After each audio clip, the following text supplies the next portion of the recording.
I think what I've seen on average is somewhere between 20 and 30% is the average rate of win across a sales organization. Well, all of a sudden, if you've gone through some private equity transaction and, now you're the CEO of a company that's got 100 million in revenue, you've got 3,000 customers. There's no way that you can personally be the person who goes on every sales call and takes every help desk call.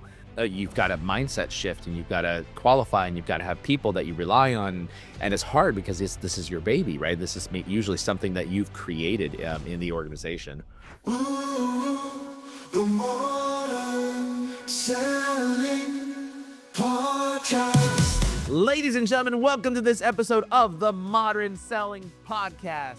And I am so excited to bring you a new year of all about modern selling and engaging with your target buyers. This is our kickoff show of the new season. We are in our 8th season now, if I'm not mistaken, top 1.5% of all podcasts globally. And I've got you, the Modern Selling Nation, to thank. Thank you for being with me on this journey. Now, my guest today is a very special friend of mine, and I'm excited to actually spend some time with him. Welcome to the show, JD Miller. Now, JD Miller is an executive advisor for 5 Arrows, which is a private equity company. They've got a portfolio of about, I think it was 36 companies that he's working on in terms of strategies for sales and marketing. Maybe one day they might be our private equity investor. Who knows?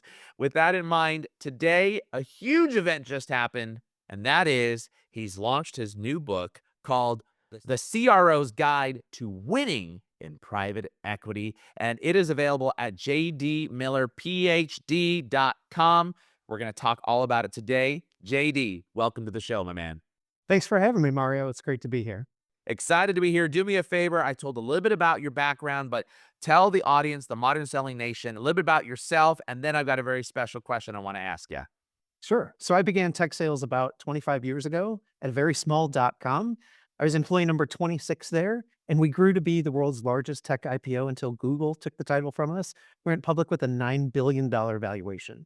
And so over the next 25 years, I've just wanted to repeat that experience over and over again. So I moved up the ranks from being a sales engineer to a seller, ultimately CRO, CMO a bunch of times, country president a few times. I've been through 6 PE exits owned by private equity firms. And now I get to work for a PE firm itself, 5 Arrows Capital Partners, where I either sit on the boards of companies or I'm a coach or advisor to the sales and marketing leaders of the companies that we own. Fantastic. And you just had something really cool that just happened. I obviously stole your thunder, but you've launched a new book, The CRO's Guide to Winning in Private Equity. And it just launched. Congratulations on that. People can go and download or buy a copy actually on jdmillerphd.com. Or is it available on Amazon as well? It's everywhere. It's on Amazon, Barnes and Noble, every Books a Million, everywhere fine books are sold. Fantastic. So a little bit about that book. What was the background about writing this book? And then I do still have my very special question I want to ask you. Okay, sure.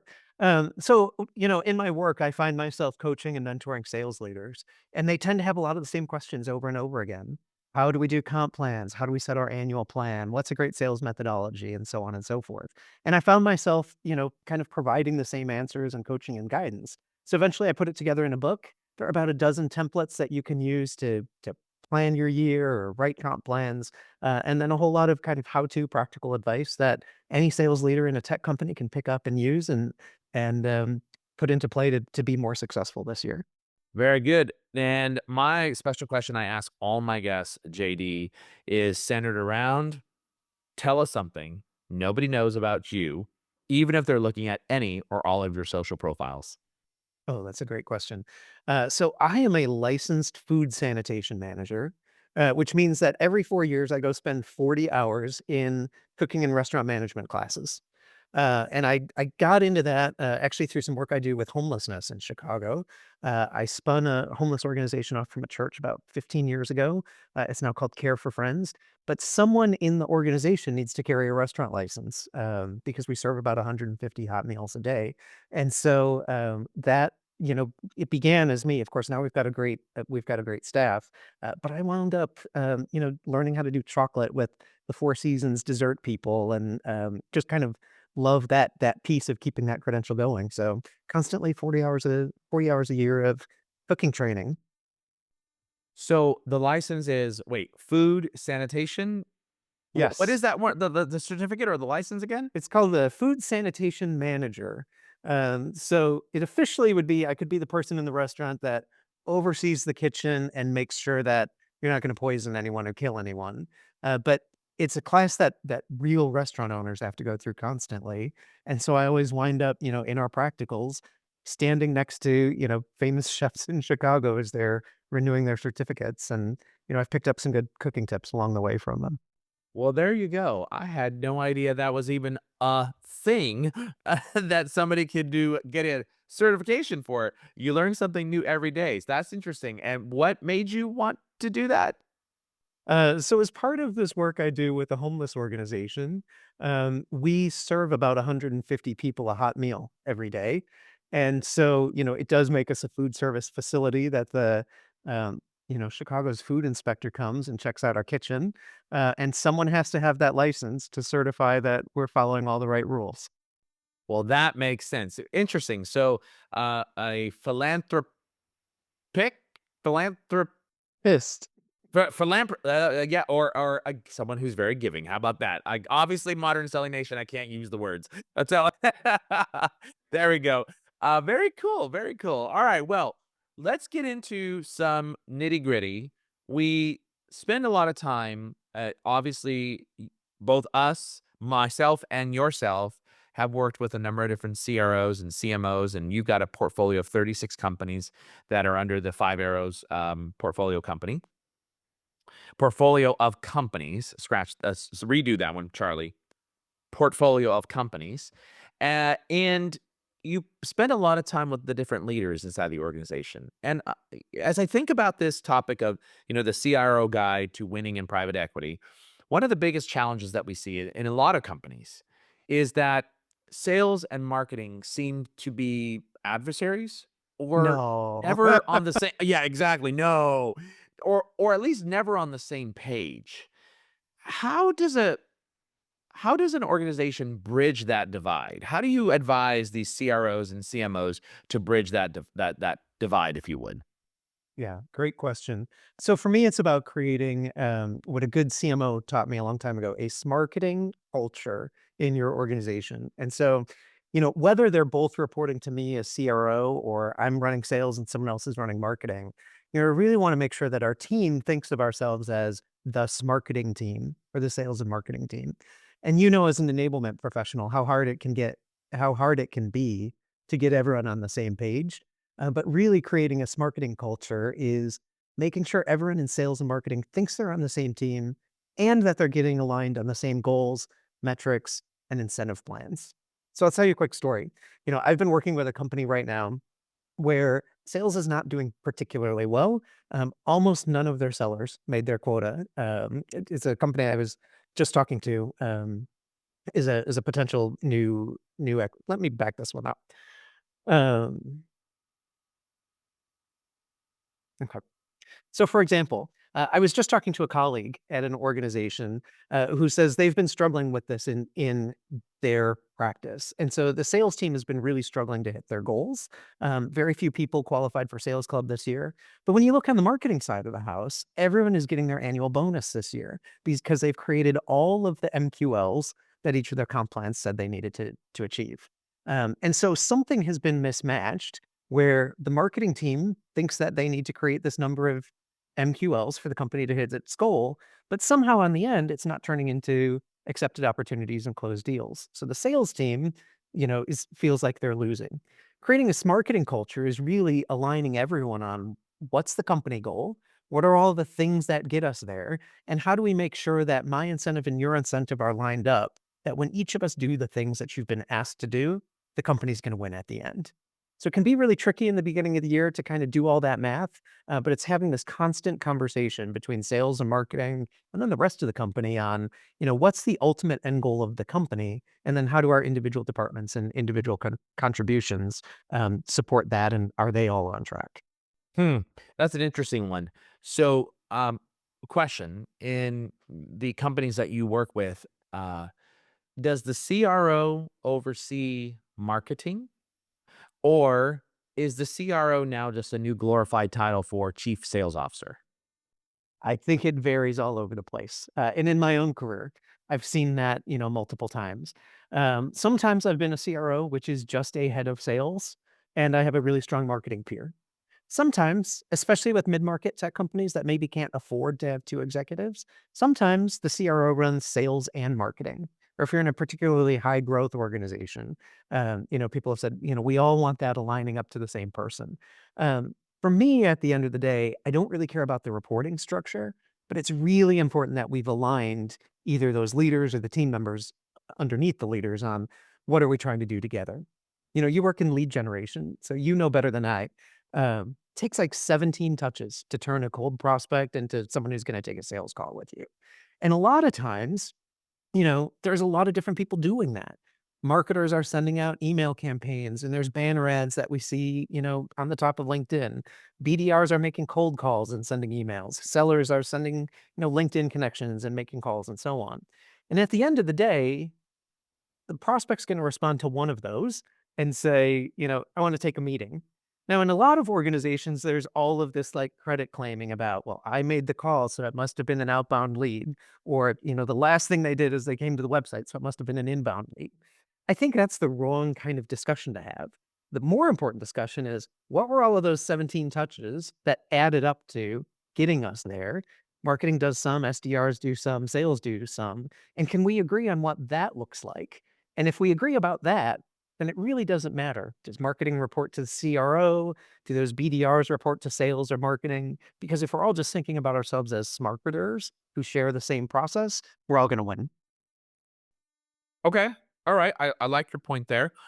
I tend to lean on the side of, first off, a chief revenue officer should have all revenue, which includes marketing and sales, or you have a CMO and a CSO, because those two roles are very different. But if you have a chief revenue officer, in my opinion, they should have both marketing and sales. Nonetheless, there should never be a circumstance where marketing is getting bonuses, but sales is not.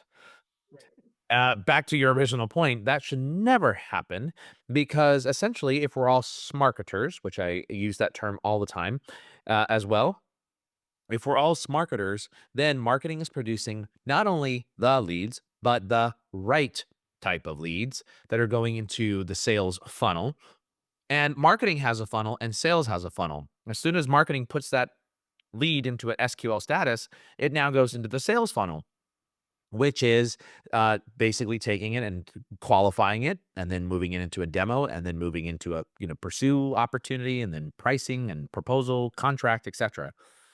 So each of these funnels, one goes feeds the other essentially, or one's on top of the other. And I find it very challenging when I see CMOs that are celebrating their success about the number of leads that they're producing. And you look at it and you say, not a single one of them has closed into an opportunity, right? That's pathetic. And so my challenge inside of that is you're not aligned. And two, if I was the CSO or the CRO overseeing the marketing team, if sales doesn't hit their quota and or their number, marketing doesn't hit their quota and number. And the quotas or the alignment of how I'm measuring you is not based upon how many leads you produce. No, that's the wrong. It's based upon whether or not the company hits the goal. What do you think about that? I agree with you. And, I talk about this in the book too, but one of the metrics that I really like to align on in every organization that I work on is sales velocity. And so, it's the number of opportunities times the size of the opportunity times your win rate, maybe your marketing conversion rate, divided by the number of days in your sales cycle. And it sort of breaks us down into, how much revenue are you producing on a daily basis or a weekly basis or whatever that is. But I think that we need to align everyone around the sales velocity goal, the company's goal for that, even though individual team members are going to be responsible for different components of that. So a couple of jobs ago, I was recruited in, and they said, you're going to be the CRO, you're going to have sales and marketing reporting to you, but really we think there's a sales problem here. We're not seeing the revenue that we've seen in years past, and we think you're going to have to do a whole new sales playbook and train your sellers. And I got in and I started looking at the sales velocity metrics. Actually, that team was winning about 32% of the time, which felt really good to me. And then I looked over on the marketing side, and they were converting. Right, they were converting really well MQL to SQL too, and so the marketers were like, "We're doing really well." So what had changed in their business is the size of the deal that they were creating was suddenly a whole lot smaller year over year. And it was the start of the economy was getting a little soft. And so they were still, finding the right ICP, but those ICPs didn't have as many employees as they used to have. Or once they became a customer, they weren't calling as frequently saying, "Hey, we just hired 10 more people. We need 10 more licenses." Um, but it could be really easy if you're not thinking about marketing the right way, for sales to just say, "Well, if we're not hitting the company goal, it must be marketing is terrible." And for marketing to be like, "Oh no, the salespeople are no good." At the end of the day, actually, they were both doing really well. They weren't aligned on what the deal size was. And so the intervention wasn't really fix sales or fix marketing.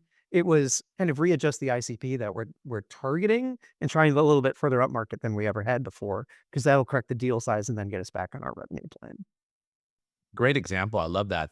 Um, now, one of the challenges that I think we also face as well, or I think one of the biggest challenges, and I think you talk about this in the book as well, is around some of the specific challenges that are facing our go-to-market professionals, in this case, the sales team, that are in high growth companies. What are some of those what are some of the biggest challenges that are facing these professionals, these sales folks, in high growth companies? But before you answer that question, we're going to listen to this message from our program sponsor right now.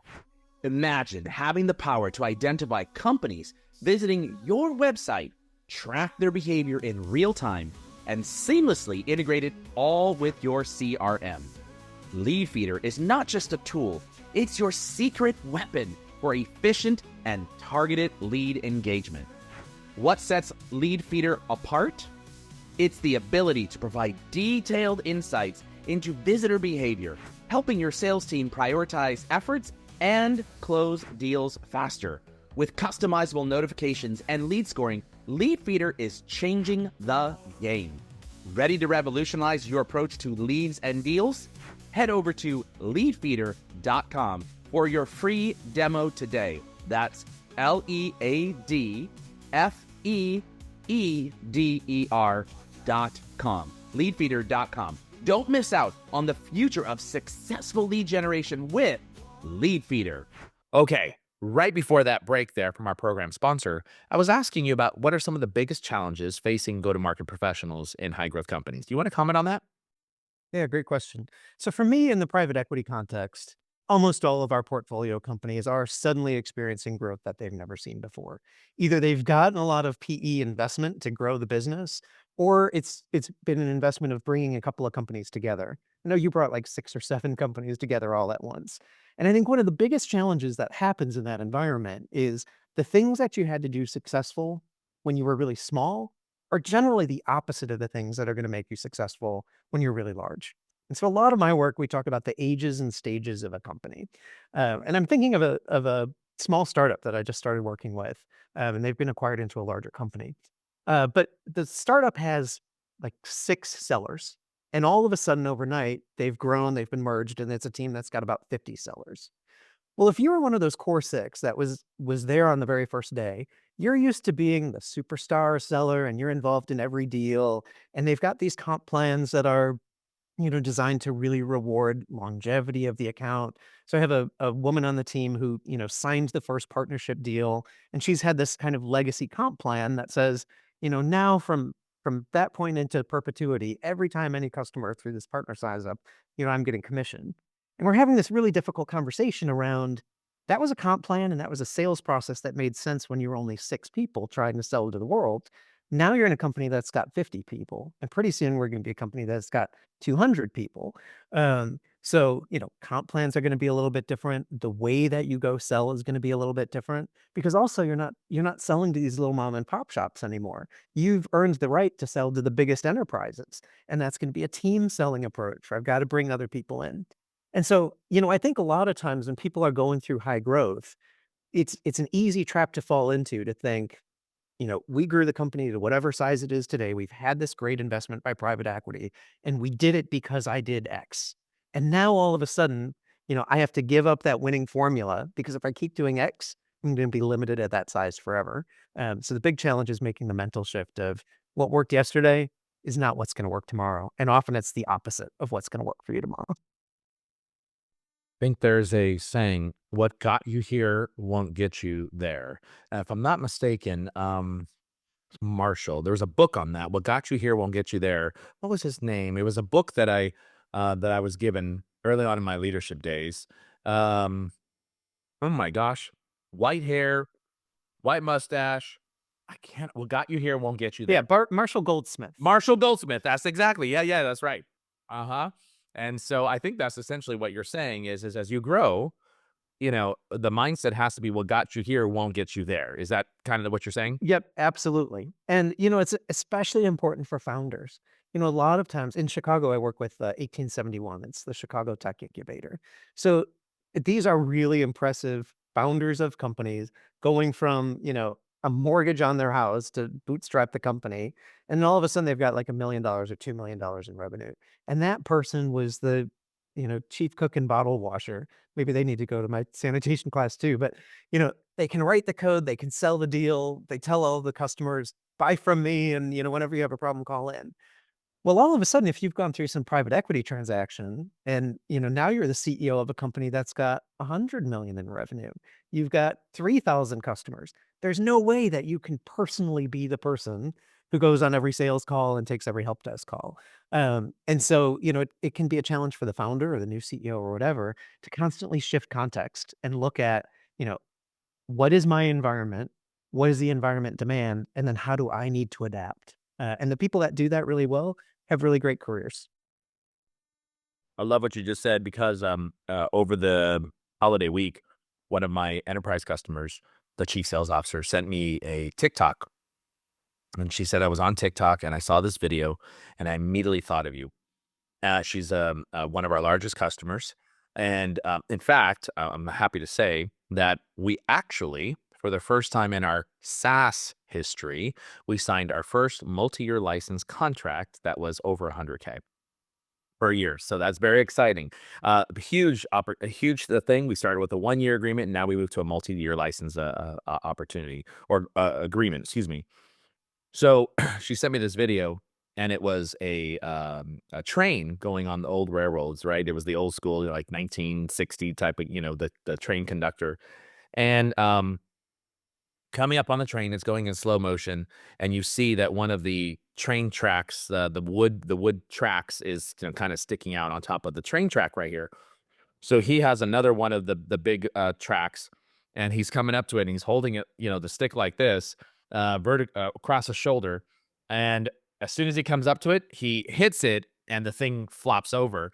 And so the tagline on that video was "Life out of an entrepreneur," because the next one that came up was he had to run out and grab it and pull it out, and then throw it off the track, and then jump back on the train. And it just reminds me of exactly what you just said is that as a founder, as you're smaller, you're right. You're wearing so many different hats and you really enjoy that time that you spend with your customers. But then all of a sudden you grow and it's like you've got a mindset shift and you've got to qualify and you've got to have people that you rely on. And it's hard because this is your baby, right? This is usually something that you've created in the organization.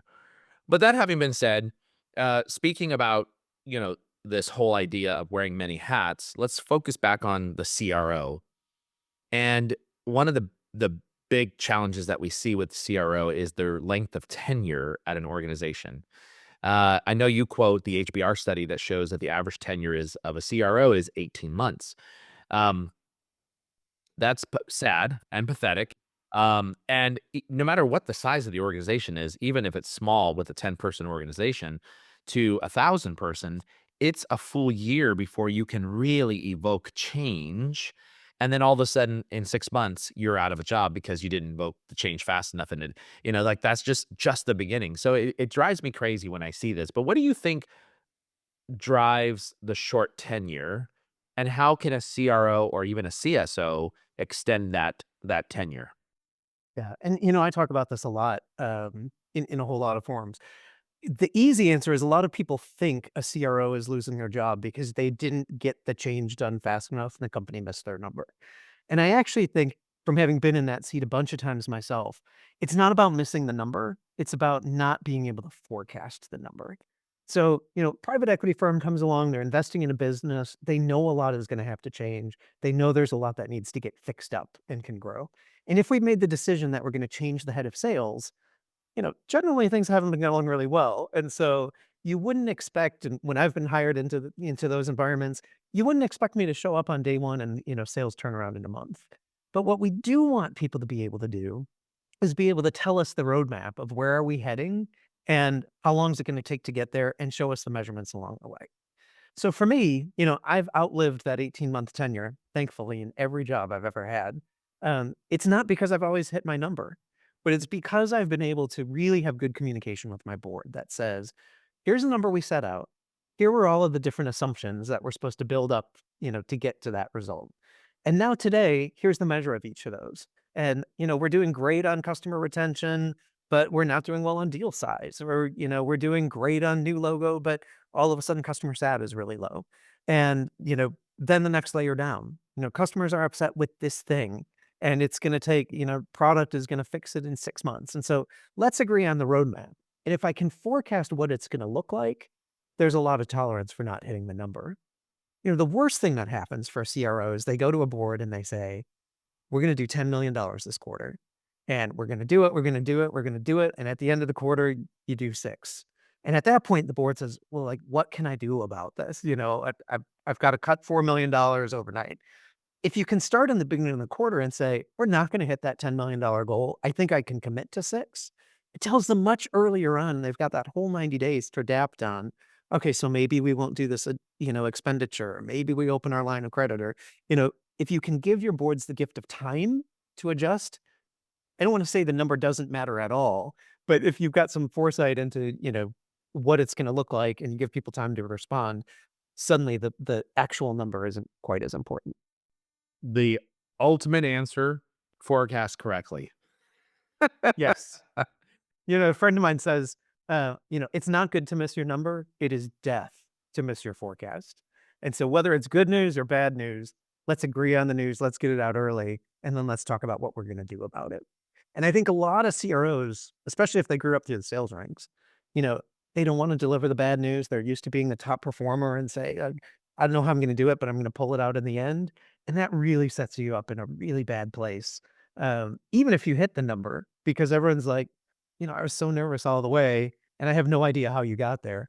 I would much rather you, take me along on the journey and show your work. And that's a tough one, especially as a CRO, because you're dependent upon a VP, a director, a manager, and reps, or whatever the combination is between you and the rep, on forecasting correctly and identifying those opportunities. It's really tough to be able to get everyone on the same page, which is why you've got to be looking at the multiplier, right? So if your quota is $1 million and you have a 23% close ratio, then you need to be having at a minimum $4 million in the pipeline per rep. And so that's going to help with that forecasting, margin of error, if you would. Yeah. That's right. Yeah. That's one big piece of it. Of course, there's AI technologies out there that really help handicap, looking at your sales force and saying, does this particular seller, JD is always over optimistic and his deals come in 3 weeks late and 20% less than he forecast them. But, Mario always comes out with a surprise and he's 110% in 3 weeks early. So there's tools that can help you with that. There's also a lot of just structure and process of, how do you set up your weekly forecast call and a commitment cadence and a best case cadence and deal inspection and all of that kind of stuff, too helps. But, at the end of the day, hitting your forecast is the piece that the CRO, owes to the board and owes to the rest of the company. I'm curious. I don't know the answer to this question. Perhaps you, JD. Do you know what the average closing rate is for a seller?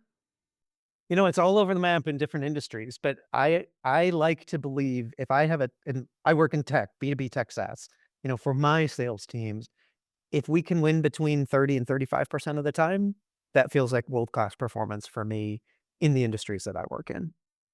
Yeah, I think what I've seen, yeah, I agree with you. That's world-class performance, a third of the deals. I think what I've seen on average is somewhere between 20 and 30% is the average rate of win across a sales organization. Interesting. Interestingly, I actually just ran our numbers on the enterprise side here at the end of the year, and I was really shocked. As a sales influencer, as a marketing influencer, I was really shocked what my numbers were because I thought we were winning way more. I thought we were in that 30 to 35% world class, right? A third of the deals that come through, people buy. The number was 23%. 23% win rate is what we have, what we have. And I was like, wow, I didn't actually think it was that low. Now, the good news is I think that's the average. As I looked up the data points, it's roughly about the average, like 20. Certainly is respectable. Yes. Yeah, it's like Yes. right there. Like you're doing the pretty much the average. So back to my point of, hey, we need a 4x, pipeline size. You need a 4x pipeline size. If your number is X and you got to hit Y, you got to go 4, 5, 6, so whatever the number is. So you got to build that pipeline up for sure. That's right. And the most important thing is what it is as your business. I don't care if it's 23 or 18 or 12 or 52. What's important is that you know it and everyone else knows what it is. So now you can build the plan and say, all things being equal, here's what our rate is. This is what this means for opportunities we need to create if we're going to hit this particular growth. And yes, I do want to implement a sales training plan that's going to raise it from 23 to 25 or 27. Or yes, I do want to do this new marketing campaign that's going to bring us more in. But let's build an annual plan based on reality. Let's start the new year looking at, you know, past performance is the best predictor of future performance. And then, over time, let's work on interventions and keep measuring it and see if it improves. But the worst thing a seller can do is show up with, I've got a 23% win rate. I've got, a fixed marketing budget that's only going to, produce this much opportunity and sign up for a plan with their board or executive team that suddenly says we're going to win 33 or 40% of the time without a plan to get there. That's a CRO who's going to get fired because they set a poor expectation. Amen to that. Totally get that. Now, I'm going to ask you a very big, wide, open-ended question, and love to hear more about, some of the context behind your book, The CRO Guides to Winning in Private Equity. Key metrics. What are some of the key metrics that really help steer building a great company, a great business? Yeah. So for me, it does come to the annual plan, and it's breaking down your annual goal into all of the different components. And so, a business, I don't know what your number is for this year, but let's say you're trying to do $20 million of new business next year. You've really got to kind of break that down into components and say, how much of that is going to come from price increases on my renewal? How much of that is going to come from customers buying the second module? How much of that is going to come from brand new logo customers?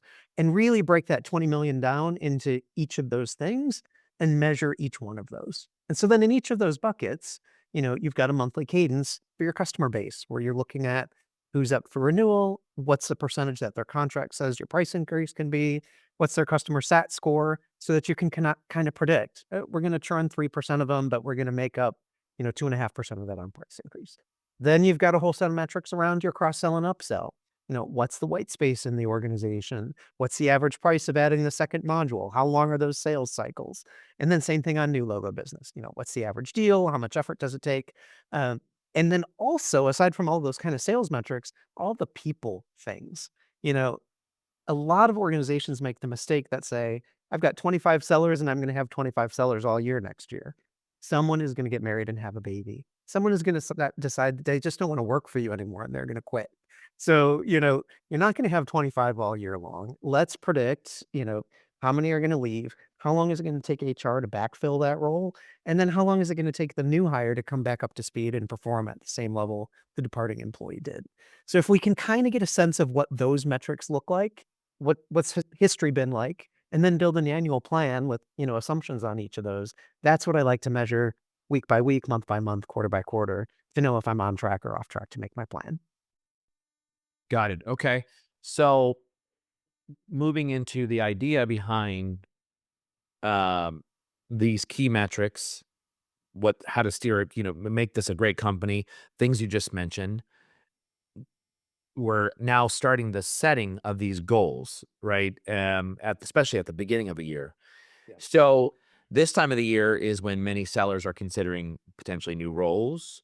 How can a CRO really manage attrition? You mentioned, thinking about how long it's going to take to backfill, how many people you think are going to be, let go of the organization, right? So how can a CRO start managing this attrition that is going to happen? Yeah.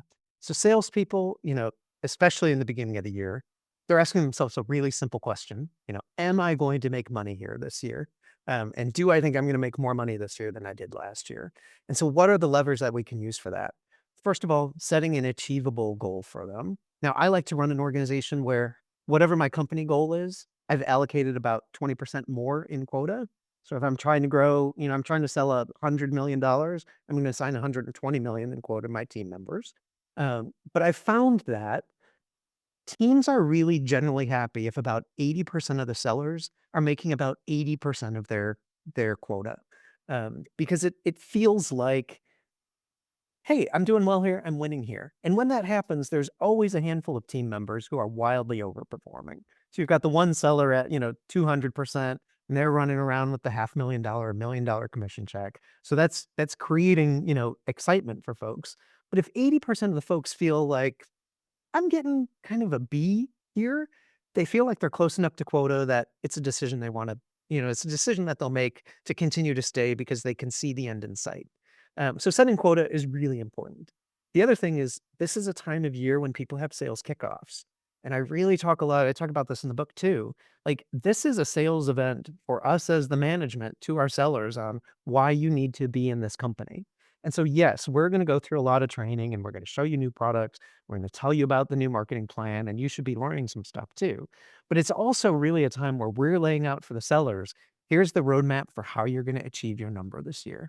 Here's the new product we've launched. Here's the new, marketing campaign or whatever it is. Here's the new sales training that you're going to get. And that's going to increase your likelihood of hitting your quota. And then finally, I really like to roll out for people the same way I set the annual plan with all the little buckets.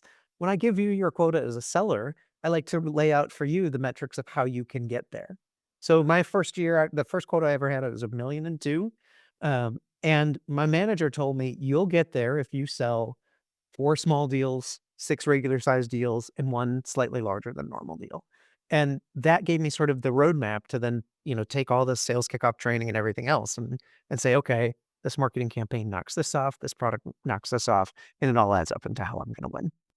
Everything you've described leads me to the conclusion that you've got to have some tenure and some experience behind yourself to know these ins and outs and these nuances. But I think a lot of challenges that come are as a result of being new to the role as a CRO. So we've only got a few minutes left. Hopefully you can answer this question in just a couple minutes. But what do you think are some of the biggest challenges and mistakes that new leaders make when they're promoted to this role of CRO? Thanks for that question. And, that is why I wrote the book, because I learned by making a ton of mistakes. And so part of what I'm trying to do with the book is, give people, here's where I've messed things up and here's a template that'll supercharge you. But I think a lot of times, anyone who's moving, whether into CRO or even just first line sales management, if they grew up from being a seller, often, it's like what we talked about before with what got you here isn't what gets you there. The gut is I want to be in front of customers and I want to be the super seller. And here's all my salespeople who are going to bring deals to me that I'm going to get in and close. And actually, when you're in leadership, like you should have that skill and be able to do that sometimes, because sometimes you have to. But how do we spend much more of our time building the processes, building the systems, and training other people to do that work? Because you will not scale. I'm only one person with, not 24 hours a day to work for my company. You will not scale if every deal has to come through you. So instead, how do you empower and create systems and environments to let what you know how to do really well be driven forward by the rest of the organization? Well, there you go. And if anybody's interested in getting the book, tell them where to go again. So my website is a great place, jdmillerphd.com. That will link you off to Amazon and Barnes & Noble and Walmart and Books A Million and all the other places that great books are sold. You'll find it in paperback, hardcover, and ebook. And it's available starting today, if I'm not mistaken, correct? Absolutely. Yes. Fantastic. So JD, If someone wants to get connected to you or reach out to you or get a hold of you, what's the best way? Is that through email, LinkedIn? What do you think is the best way? Find me on my website again, jdmillerphd.com. There's a form there, and it also gives you all the links to my LinkedIn, my social, and everything else.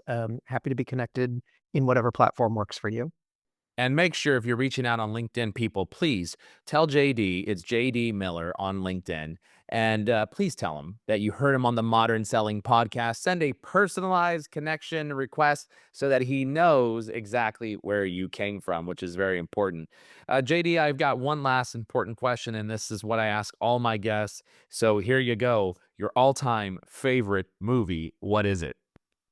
So it's an old classic. Actually, I love The Wizard of Oz, and I particularly like it for the end when Glinda the Good Witch says to Dorothy, "You have always had the power. You just had to see it for yourself." And she looked down and she saw the red shoes, and she was like, "Yep, I always had that capability here. I didn't realize it." And that's become sort of a life lesson for me in leadership: is that you've got the power, go use it. I love that. You've got the power. Go use it. Make 2025 an amazing year for your sales success. And for all of you listening in right now, hey, don't turn that dial quite yet. We've got this very important message for you right now. Thanks for listening to the Modern Selling Podcast. Please do me a huge favor and give the Modern Selling Podcast a 5-star rating and review on iTunes.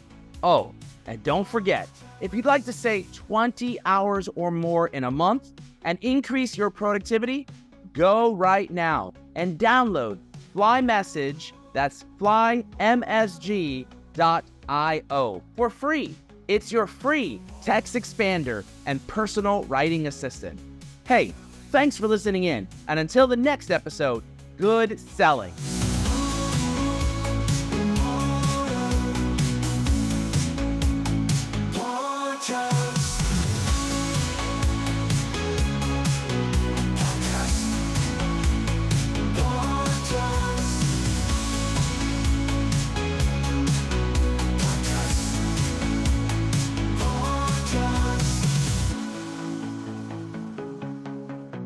Podcast.